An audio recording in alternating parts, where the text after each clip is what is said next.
recording. Okay. I'm just here in the area where my friend lives. And I'm gonna 7-Eleven. Slowly walk. I'm slowly walking home. Kokomo Street. Okay, whatever. It's just the typical street scene. It's around 5-6 o'clock now. So people are all going home. The one thing I notice here in Angeles is that everywhere you look, you have really high walls, barriers, barbed wires. Everything is behind bars.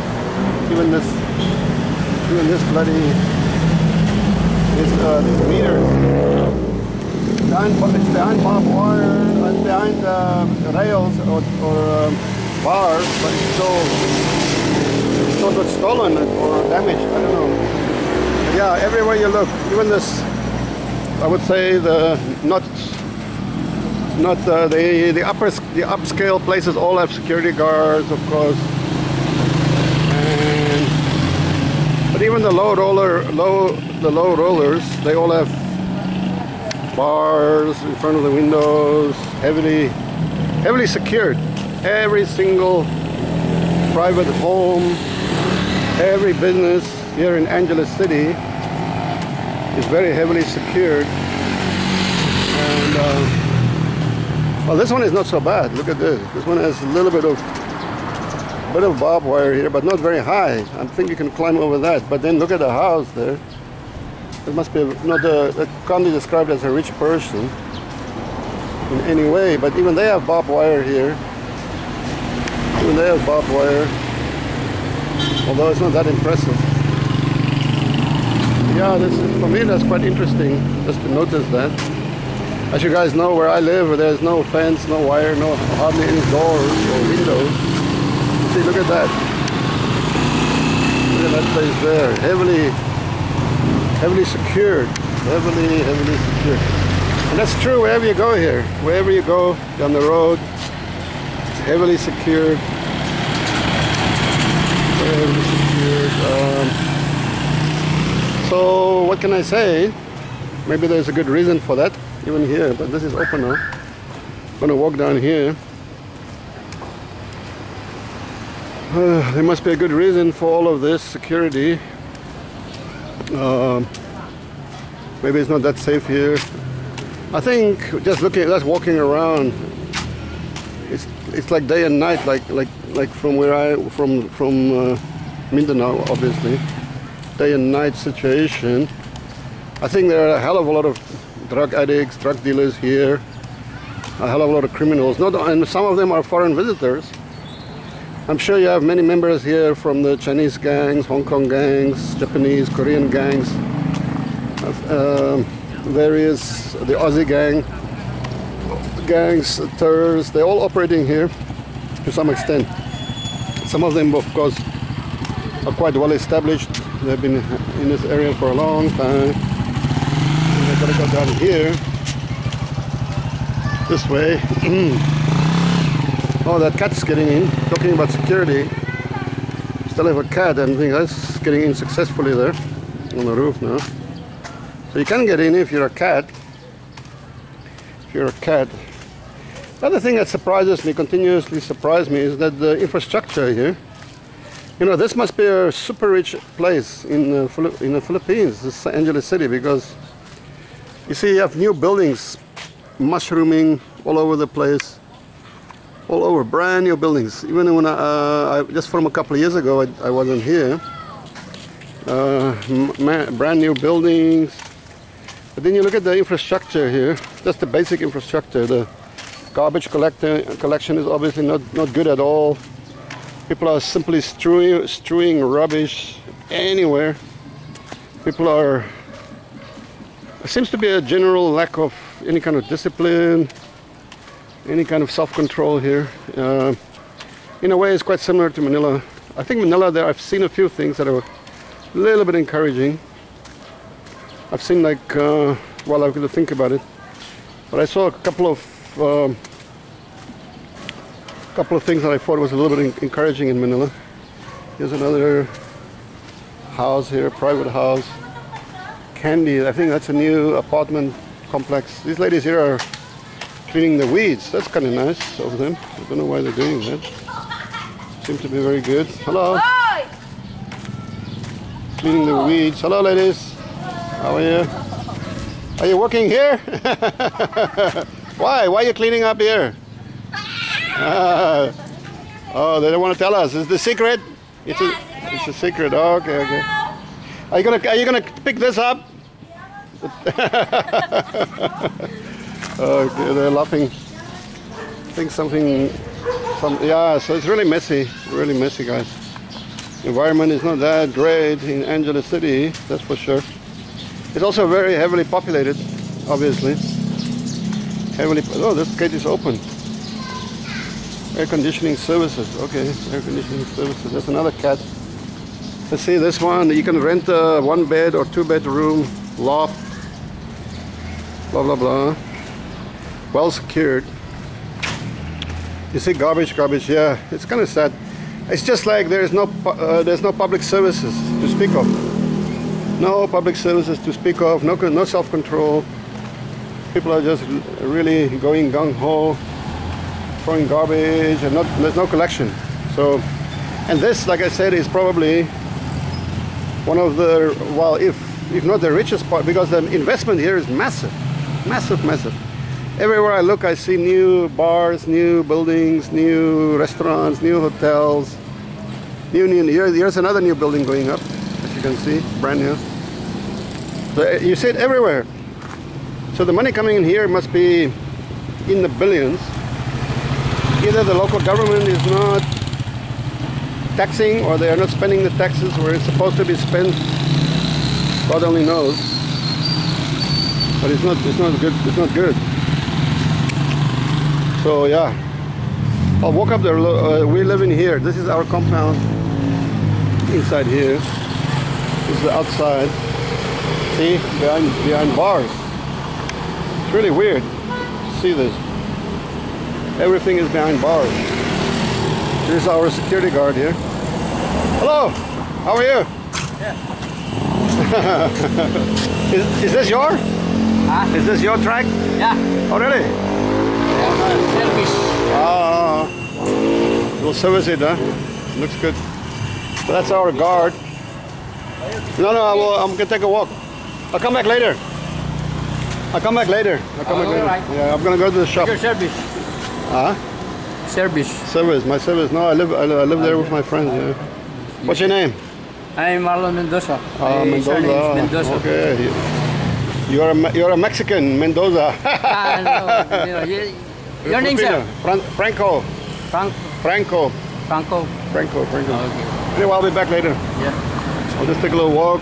I'm not gonna go in now. We are living in there in the corner. So here, I think these places have closed down, closed shop. Here's more construction. A lot of construction going on all the way up to the top.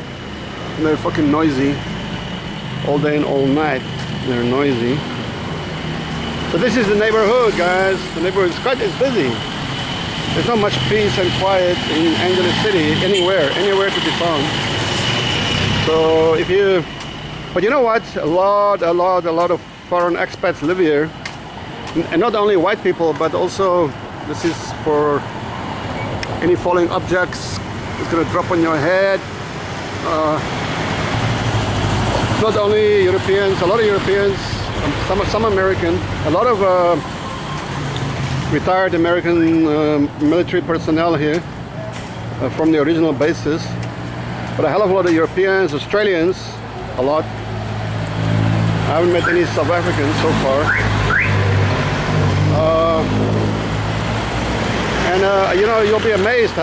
Probably, I don't know, thousands or tens of thousands of foreigners are retired here. Retired right here, every nook and cranny, all over Angeles. I mean, they live behind high walls, bars, barbed wire fences, and they walk these streets. They walk these litter-strewn streets every fucking day. Or I don't think they walk around a lot. But this is another temporary closed for renovation. Racio's barbecue grill or whatever. That's brand new, Macau. This must be Chinese from Macau. He opened the car wash. Really good idea. He always has business. He's doing well. Here the weeds are growing like fucking head high. You can feed an elephant here. This is oh yeah, this lot is for sale. So guys, there you go. A lot for sale right here in the middle of Angeles City. Overgrown by weeds. Not my cup of tea exactly. But like I said, tens of thousands of foreigners are here. And then every day you see especially a lot of Koreans, Chinese. Oh, look at that. You can do the car wash, you can get a haircut, and you can grab a beer. Wow, I like that. That we call a one-stop shop. One-stop shop. So I'm gonna wander down. There's a dental clinic there. Can you believe it, in this area? Doesn't look very... Let me go down there. I've never been down that side of the Great Divide. So I gotta keep it steady. People have been complaining my camera work has been very unsteady, so I have to apologize, guys, because I think they're right. My camera work has been very unsteady. So this is your whatever barber shop. Oh, here's a bunch of tricycles. Street kids. Uh-oh. They seem to be quite aggressive. Playing some stupid game. Oh, here is Chivas, Elvira. This is guest house. Oh, no, this is Eurotel again. They got their signs up everywhere. Everywhere. So, let me see. Bar, beer bar. Okay, so yeah, my camera work is a bit shaky according to many people, and I don't doubt it. I've been on a bit of a bender, as you guys know. I'm gonna walk up this street. It looks more quiet, much more quiet. Much more quiet. They're turning or burning. Oh yeah, this guy here. This is actually one of the better restaurants. Hermann. If you're from Germany, you pronounce that Hermann. It's got a really, seems to be a very good restaurant right up there. Gets a lot of guests. I see a lot of cars parked out there every day. I haven't really tried the food there. I think it's German. A lot of Germans here. A lot of Europeans. A lot of Germans. Scandinavians, Italians. Any European nationality is here in Angeles. So yeah, more of the same. The environment is really kind of depressing though, guys. I don't know if I could live here every day, you know, all these eyesores. I call it eyesores, right? More massive walls, gates. So what's the reason? The people come here because of one reason and one reason only. It's because there's a lot of young girls here. Some of them are pretty, some of them are not so pretty, but definitely a lot of them. They all make a beeline if they want to make a bit of quick cash.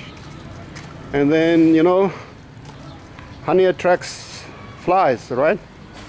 Honey attracts a lot of flies. Well, okay guys, sorry, I know. Don't get angry at me for my little innocent, well, there's, yeah, so more and more, these are probably apartels, they call them. Apartels, this you can rent these and live in here. You got a parking area in front. Hello, how are you? So there you go. So there, that's what it looks like. That one has been broken, huh? There's a big gap at the top here. You can see I can put my hand right in here. So this is not secured. This has been broken down or whatever. Broken down. This is a toy gun or a real gun. You want? For you? No, I do not that. You don't want that? You don't like guns? You don't like guns or you like guns? Don't shoot. You know how to, wait, come here. Let me show you. Okay, you point the gun. You see if someone points the gun at you, like, no, you point to me. in my bag. Okay, then if you can turn and take it, you see? Are you brothers? Yes. Okay, good. So there they go. Okay, nice to meet you, boys. Thailand. Yes. You went to Thailand? Yes, sir. You like Thailand? Yes. Oh, okay. I don't. I don't. So here we go. So anyway, gate to gate, wall to wall. The whole area looks like this, and it's not pleasant. Not pleasant at all. So it beats me why all these people are living here. All these tens of thousands, maybe even more, maybe hundreds of thousands. Because you also have a lot of Koreans. You have a lot of Japanese. Well, Koreans are the most. The most of them are Korean. I think here they're taking over Angeles. I would say more than half expats here are Koreans. This one is quite artistic, huh? Surrounding this with a pink wall. Faded, very faded pink wall, by the way. Wanted, security guard. There you go. Anybody looking for a job? Wanted, security guard. So there you go, guys. Job opportunity here. Actually, I've never been here. Paramount. I guess this is a guest house or a hotel. Dogs barking. Oh. Is this hotel? Is it a hotel? Sir? Is this a hotel?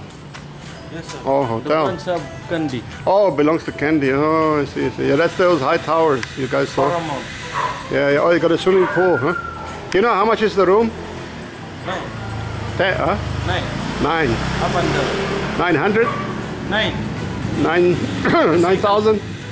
Sir? How much is the room rate here?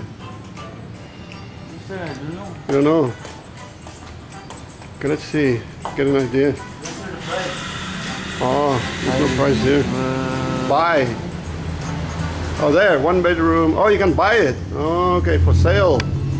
Studio is 2.9 million. 1 bedroom, 4.1 million. These are pesos.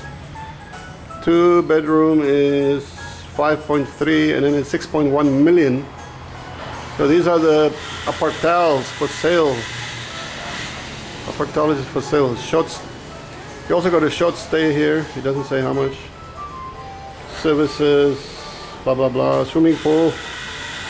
Very nice. Okay, not bad. Not bad. Okay, thank you, brother. Thank you, thank you. Okay. Wow, there's a Divine Grace birthing, pre and postnatal immunization, blah blah blah. That's the birthing, Divine Grace birthing home. Oh, there's a shop. So I'm right here on the edge of the road again. First time I've seen this little, because the jeepneys. So yeah, just to give you guys an indication of our neighborhood, the hood, the neighborhood. So I was in Subic yesterday with Jason in his Mean Machine space wagon, but we didn't stay very long, and it was raining, so I didn't film. We didn't really have much. We didn't, but we plan to go back to Subic, Olongapo, maybe in a couple of days. I definitely want. That place is much more quiet, much cleaner, much greener, much nicer. On the first impression, it's like a mini Angeles in a way, but much more pleasant and much more relaxed. I saw a lot of expats there, but it's much quieter. It's just no heavy traffic, no heavy pollution. Didn't see much garbage. I saw a lot of clean areas, a lot of really clean areas there. Looks to be well run. I think it's still a functioning naval base, Subic, and it's a free port or a free trade zone. Could be really interesting. So I'm gonna be checking it out for a couple of days. I'll definitely film from there. Now, a lot of guys have been remarking on my heavy drinking, which, well, It may appear to be quite heavy, but in reality it wasn't that, you know, it was like 1 or 2 days of heavy drinking, I agree. But I'm not an alcoholic, guys, don't worry. Compared to my previous life, my previous incarnation, when I was living in Taiwan, China, you know, places like that, I was drinking like crazy. Literally like crazy. I mean, like every single night I would drink like I was drinking a few days ago, which was really heavy for me, and I would do that every single night, without fail. Hello, how are you? Where are you going? Lovely girl walking by there, guys, but I'm not going to switch over now. My arms. Wow, this is an impressive red gate here. Wow. Yeah, the walls and gates and the massive, the security here is incredible. Incredible, the security. So, these kids again, I'm sure they want something. I'm not going to give it to them. They're going to go and find a little job. I always say try working if all else fails. So, what was I going to say? Oh yes, the heavy drinking and stuff. You know, it's a long story, but a couple of years ago I broke my foot, 2 bones. I didn't even know it. I thought it was broken in the first second. You know, you always get that feeling when you, the first couple of seconds, you actually know it's broken or not. And I thought, okay, this is broken. But then I was kind of, okay, I'm going to push through. I was just on the move. I didn't have time to go to doctors and shit. And then I had to start working. I was under heavy pressure. I mean, like fucking heavy pressure. Like, you know, we were building like crazy at Safari. Bills every day. So I had to get back to work, which was teaching English in China. Now I'm a private English teacher. That means I just walk her.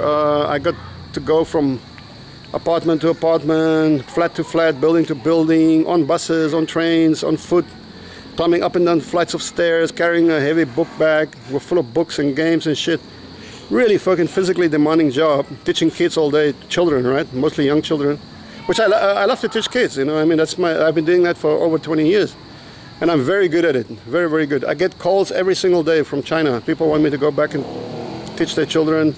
One of my friends now, he's just had a new baby. He's asked me to. His previous 2 children, I've given them both names. He's asked me to name this new one. I'm still wrecking my head about what name to give her. I got to consult a little bit. He's been getting a little bit impatient. It's been a few weeks now. I'm going to name this new daughter. Got to find a really good name. This is very important in China, the names. Anyway, I was very good at this, but now imagine you're doing all this up and down 6 flights of stairs, carrying a heavy book bag, subways, you know, just fucking nightmare. And my foot just got worse and worse day by day. In the beginning I was like, I was wearing a very tight, very good leather boot, which was handmade for me here in Philippines actually. So I put this boot on and I strapped it up to keep it tight. And I was managing to get by for the first few days, and then I could feel the pain, constant pain. I took painkillers. Then it got worse and worse, and then I was using a strong umbrella to kind of, you know, to kind of give me a little bit of support while I was walking. Then that got worse. Then I got one crutch just to try and stabilize myself, and I started really to walk like a cripple with this fucking foot. 3 weeks after the injury happened, I decided to go to a sauna, which is like hot, you know, really hot water, really cold water, steam bath. Because usually when I have any kind of physical ailment, that's what I would do. I would go overnight in the sauna. I spend the whole night sauna, sweating and doing a lot of meditation. I went in the sauna. I put this foot in the hot water, and in the ice water. This is like 3 degrees, just above freezing. And then back in the hot, back in the ice, back in. I think what happened then was the the bones must have moved, and it must have relaxed my foot totally, and then the bones dislodged. Because the next day my foot was swollen, huge, massive, and it was really real agony. I mean, I could hardly blink my eyes, you know. Never mind put my foot down. Somehow I managed to get into a taxi up the staircase hopping on one foot, one leg. I got into a taxi and I went straight to the hospital. It was a fucking nightmare. Chinese hospitals, total, utter fucking nightmare. But in the end, well, I was put on an X-ray after a massive fucking effort. And thank God, the only reason what I was actually even helped was because one of my students is a nurse, the chief nurse or the nurse in charge. But she wasn't there. She was in another city. But I called her when I couldn't get much joy. She called back to the hospital. That was a Sunday though. And she told them, look, they got to take care of me. So which they did in the end. I got a really good discount. I only paid half price. And I got really good treatment in the end because of her. But it turned out that I had 2 broken bones in my foot. One in the foot, near the bridge or in that area. And then I think a toe, one of the toes, the middle toe was, yeah, the one in the middle snapped. Oh, I was thinking about that. So I was put into a cast, and then but I couldn't take off. I had to still keep fucking working. And then to make it worse was that to add up all this pressure was that I basically got kicked out of my apartment, which I was living in for more than 10 years, much more than 10 years actually, because this really old Chinese lords and landladies, guys, the fucking worst people in the world, the worst people in the fucking world. She kicked me out because she wanted to, I was paying the minimum, absolute minimum for many years. Even every year we raised it a couple of hundred RMB, but she wanted like fucking double, triple, quadruple, and just crazy. The prices in Shenzhen is just fucking insane for accommodation, and she wanted the top dollar, so she kicked me out. There's no loyalty in China, guys. There's no fucking loyalty. Even I lived there for over 10 years, paid religiously, never gave her shit. No. When it comes to money, that's it. That's God. And so I ended up basically on the street because you just can't. I had to send money every fucking day to Philippines to build safari. We were building like crazy. Not from scratch, but we were putting on new wings, new rooms, new bathrooms. So the pressure was fucking intense on me, really intense. Then I didn't have a place to live. I lived a few days in a hotel, which is hard because I have a lot of fucking stuff. I just store it. I stayed with one friend for a while in his apartment, but he had a small, tiny little room. I stored some of my stuff with him. But what happened? His friend came back again, and I had to move out. Then I moved in with another so-called friend. This is how you know who your friends are when you're in trouble. This fucking other guy tried to rip me off blind. I moved out of there and had a huge dispute with this guy. He was threatening me, and I was threatening. I really wanted to kill him, seriously. But I'm on crutches. So everybody was. I realized that.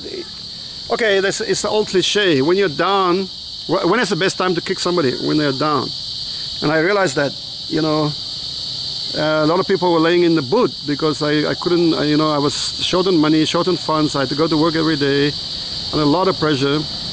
Everybody's trying to take advantage of you. Awful time. Then I moved in with a Chinese, somebody that I knew for over 10 fucking years. I considered him to be a good friend. He was cheating me left, right, and center, ripping me off, abusing my weakness. So I had all this pressure. I had to work every fucking day again. I got the worst ever pain I had in my life was the gout. My knee. I'd never seen a knee. I couldn't imagine a knee can double in size. Agony. I couldn't. There was the only 2 days I took off during this whole period. That I was on crutches, walking around, or walking around with a broken foot. I took 2 days off that I didn't go to work because I couldn't move. I couldn't even go to the toilet next door. I couldn't even blink my eyes. It was so fucking painful. The agony was just amazing. So yeah, and then on top of all that, I decided, well, this is it. So when my visa ran out, I moved back to the Philippines. But now, like I said, financially the pressure was immense. I gave up the job, moved back to the Philippines, and when I got back into the Philippines, within a few weeks, I think, or maybe a few months, I just felt, you know, there was still a lot of pressure, because now I went from one pressure in China to the pressure here in the Philippines, where I have to make money out of the business, which was immense pressure, because we just finished the add on the new buildings, and we didn't have time to do any, you know, it takes time to do the promotion, get people coming in. Those months were you know, I just came out of this enormous stress. I'm still in pain. My foot is still aching like crazy. I still feel really stressed out. And suddenly one day I woke up one morning and I couldn't get out of bed. I crashed, totally crashed, burnt out. And it took me months and months. I would get up, go and eat breakfast, and immediately I would just feel so dizzy, so dazed. It feels like I was going to fall down. I'd go and lie down. I sleep the whole day, get up for dinner, eat, go back to bed, sleep all night. This went on for months, not weeks, months and months. Then I realized, it took me months to realize that I had full-blown diabetes. All this pressure, this physical injuries, all this stress, it just made me really sick, really fucking sick. And for the next year or so, I just tried to recover. I started fasting again. I couldn't really train because my foot was just, even now, my foot is still fucking aching like crazy. But, so guys, this is a little background I want to give you, okay? You guys think I'm fucking going crazy, party like crazy, drink like crazy. It's not true. It's not true. Only in the last few months, the business now is stable. We're making a little bit of money, so I have time to I want to not party. I'm not here to party. I'm here to look for business opportunities. Try to make some money, try to expand business, looking for opportunities. This is what this is all about. It's got nothing to do with partying, okay? But the way you do business in Asia is you gotta go and party. You gotta go out, you gotta meet people. There's not much other way, especially in some cultures. So anyway, maybe you guys don't fully understand the situation here, but that's what's been going on, okay? So only in the last few months I've been letting my hair down. As you can see, I've got no more hair. I let them all down. So yeah, stop worrying, guys. This is not what you think it is, okay? So anyway, I'm gonna tell you guys about Subic very soon, and Olongapo. I'm gonna take Jason's motorbike down there on the highway, so I can really go around and explore. Okay, explore more to explore. Okay guys, thanks. I hope you guys understand, and apologies again for the poor quality of my video, but it's gonna get better. I'm gonna start maybe editing at some point, or make another channel and then edit that. I also told you guys I'm working on an idea for a film, a movie, action movie. I'm working on some books, so there's some stuff down the pipeline, okay, or in the pipeline, coming down the pipeline. So the light at the end of the tunnel is not a train. It's all those bright lights coming through, guys. Come on. Believe. You gotta believe, okay? Be a believer. It's a great song by, was it Neil Diamond? I'm a believer. I'm a believer. Yeah, great song. Yeah. Okay, out. Cheers.